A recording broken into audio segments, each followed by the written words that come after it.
ખૂબ શરમજનક અને તૃણાસ્પદ ઘટના। મારા સહિત કોઈ પણ સભ્ય સમાજના માણસો પાસે આ બાબતે બોલવા માટે કદાચ શબ્દો ખૂટી પડે, જીભ ન ઉપડે।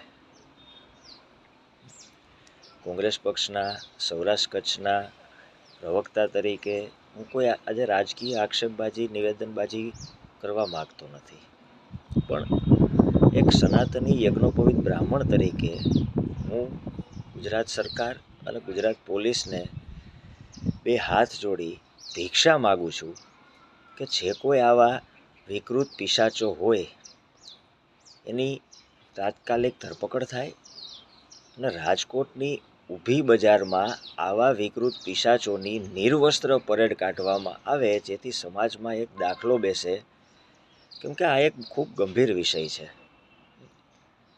આ જગ્યાએ મારી, તમારી, આપણામાંથી કોઈ પણની બેન દીકરી હોય તો આપણા પર શું વીતે એનો વિચાર છે ને એ કાળજું કંપાવી મૂકે તેવો છે।